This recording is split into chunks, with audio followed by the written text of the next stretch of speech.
Salam bola. Jadi setelah sebelumnya membahas grup A, B, dan C, sekarang kita akan memasuki pembahasan grup D.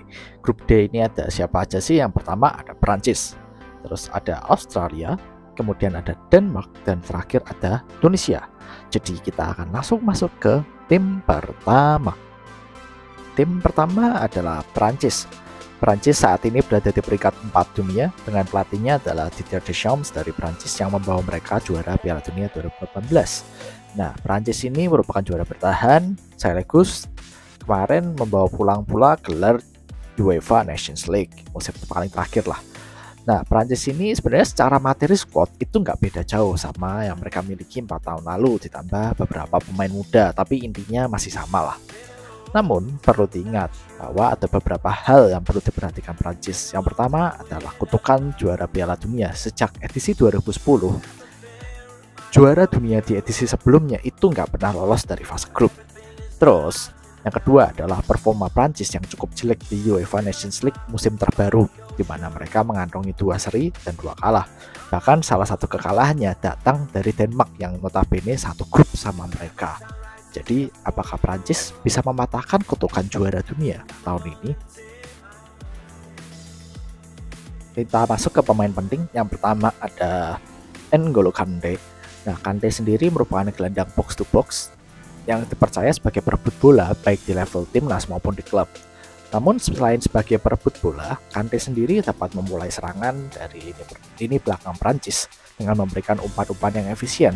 Tidak hanya itu, Kante sendiri juga memiliki stamina dan kecepatan yang luar biasa, sehingga ia dapat dengan mudah menyusuri seluruh area lapangan dan bahkan ia bisa berlari dari area serangan dan turun ke area pertahanan dengan cepat dan mengejutkan lawan-lawannya walaupun itu sudah di menit akhir pertandingan.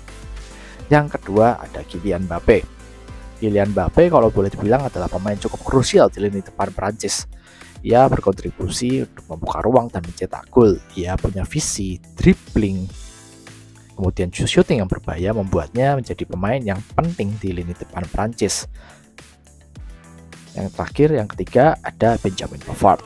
Yes, dia adalah back yang sangat versatile, bisa mengisi posisi tengah maupun sisi kanan. Nah, Pavard ini sebagai pemain bertahan, ia cerdas dalam membaca permainan sehingga unggul dalam intercept bola. Dan untuk sisi ofensif, dia didukung dengan kemampuan untuk menahan bola, positioning, juga dengan passing-passing yang akurat. Nah, tidak jarang pula Pavard sendiri melakukan long shoot yang mampu berkontribusi terhadap gol Prancis. Untuk perkiraan line up, mungkin Prancis akan menggunakan 4-2-3-1, tapi sebenarnya Didier Deschamps sendiri masih sering bongkar pasang formasi. Untuk kiper kemungkinan akan diisi oleh sang kapten, sang kiper senior yaitu Hugo Lloris. Kemudian di sisi bek kiri kemungkinan akan diisi oleh Theo Hernandez.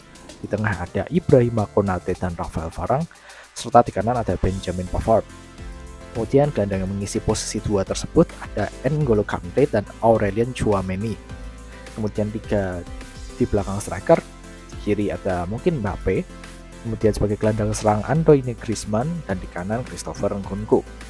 Kemudian di lini depan adalah sang striker yang cukup bisa diandalkan baik di klub maupun di timnas yaitu Karim Benzema.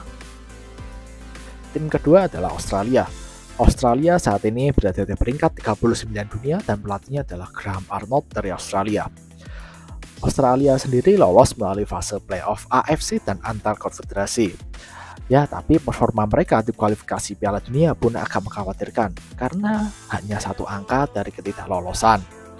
Selain itu juga Australia tidak memiliki pemain yang benar-benar statusnya superstar. Walaupun ada sih pemain-pemain bagus seperti Matthew Ryan, Assis Behic, Aaron Moy, ataupun Awer Mabil, tapi tidak ada satupun yang statusnya superstar. Pemain penting pertama Australia adalah Aaron Moy. Moy dipercaya oleh Graham Arnold untuk mengisi posisi single pivot dalam skema 4-1-4-1. Didukung dengan kemampuan pressing dan passingnya membuat Moy cocok mengisi posisi ini.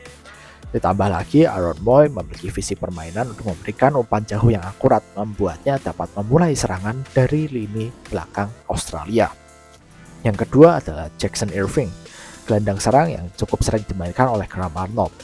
Nah, Jackson Irving sendiri memiliki kemampuan positioning serta memberikan kemampuan terobosan yang cukup akurat, membuatnya sangat cocok untuk mengisi posisi gelandang serang untuk tim yang tidak terlalu unggul dalam possession. Yang terakhir adalah Trent Sainsbury. Trent Sainsbury adalah salah satu back yang cukup sering digunakan oleh Graham Arnold. Nah, Trent Sainsbury sendiri memiliki kemampuan untuk mengintercept bola dan didukung pula dengan kemampuan duelnya, membuatnya menjadi kunci di lini pertahanannya Australia. Untuk formasi seperti yang disebutkan di Aaron Mooy, kemungkinan akan menggunakan formasi 4-1-4-1. Kipernya adalah Matthew Ryan, kemudian di lini belakang ada Assis Beik, Milos Degenek, Trent Sainsbury, dan Ryan Grant.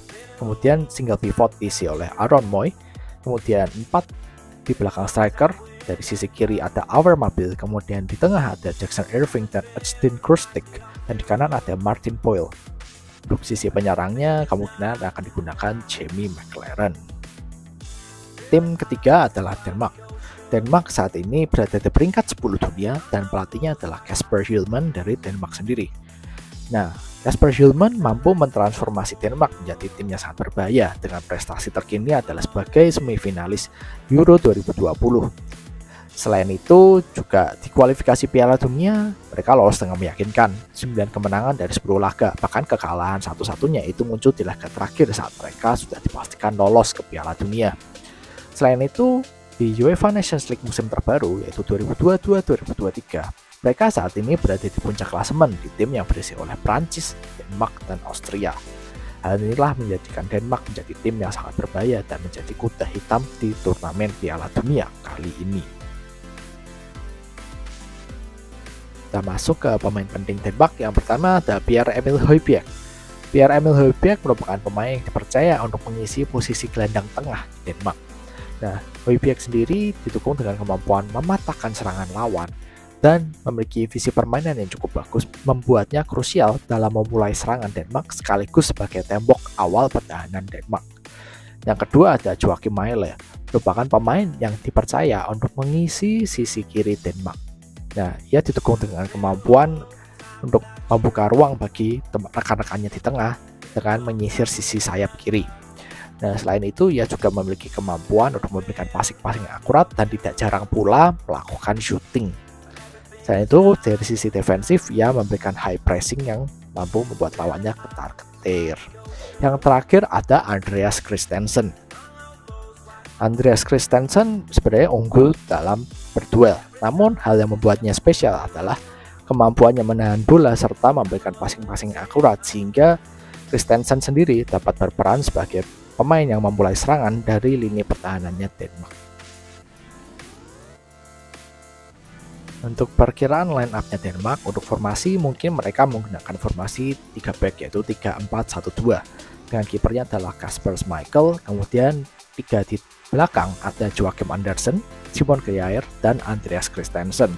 Kemudian 4 yang mengisi di tengah ada Joachim Mæhle, Pierre-Emil Højbjerg, Thomas Delaney, dan Daniel Wass. Pemain yang mengisi posisi gelandang serang kemungkinan akan diisi oleh Christian Eriksen, kemudian 2 pemain di depan ada Martin Braithwaite dan Yusuf Poulsen. Tim terakhir di grup D adalah Tunisia. Saat ini berada di peringkat 30 dunia dengan pelatihnya adalah Jalal Kadri dari Tunisia sendiri. Jalal Kadri sendiri sebenarnya baru ditunjuk di awal tahun, yaitu setelah Tunisia tersingkir di perempat final Piala Afrika. Namun di bawah Kadri, performa Tunisia cukup apik, di mana mereka dari 6 laga membawa 4 kemenangan dan 2 hasil seri. Salah satunya adalah di Kirin Cup, walaupun cuma turnamen persahabatan, tapi mereka mengalahkan Chile dan Jepang. Sehingga Tunisia perlu diwaspadai karena dapat memberikan kejutan walaupun tidak bertabur bintang. Pemain penting pertamanya Tunisia adalah Naim Sliti. Ia cepat, unggul secara fisik. Ia juga didukung dengan kemampuan kontrol bola yang baik, membuatnya mampu menerobos pertahanan lawan. Naim Sliti juga punya peran penting dalam build up permainannya Tunisia. Yang kedua adalah Ali Abdi, back sayap yang mampu mengisi posisi kiri maupun kanan sama baiknya. Ali Abdi didukung dengan kecepatan, membuatnya sering naik turun lapangan dan berkontribusi di permainan menyerangnya Tunisia. Yang terakhir adalah Aissa Laitouni. Aissa Laitouni merupakan pemain yang selalu tampil 90 menit di bawah kepelatihan Jalal Qadri. Ia memiliki keunggulan secara fisik ditambah dengan kemampuan passing yang baik itu umpan jauh maupun umpan terobosan, membuatnya menjadi pemain yang mampu memulai permainan di lini tengahnya Tunisia. Untuk formasi Tunisia mungkin akan menggunakan formasi 4-3-3. Kipernya adalah Benjir Ben Said. Kemudian di lini belakang kita mulai dari sisi bek kiri yaitu Ali Abdi, kemudian bek tengah adalah Montasar Talbi dan Nadir Gandri, kemudian di kanan ada Mohamed Drakir. Kemudian yang akan mengisi pos gelandang adalah Aissa Laitouni, Ferjani Sassi, dan Muhammad Ali Ben Romdani. Kemudian di garis depan ada Yosef Mesakni, Seyfeddin Jaziri, dan Naim Sliti. Oke, kita akan masuk ke prediksi siapa yang kira-kira akan lolos dari grup D. Ya, kalau melihat dari materi squad mungkin harusnya Prancis dan Denmark ya, tapi kok kayaknya aku rasa tidak akan seperti itu, dimana mungkin dari juara grup adalah Denmark yang tengah on fire, bahkan mengalahkan Prancis di UEFA Nations League. Kemudian untuk tim kedua kemungkinan adalah Tunisia yang tengah on fire di bawah Jalal Qadri. Kenapa Prancis gak masuk?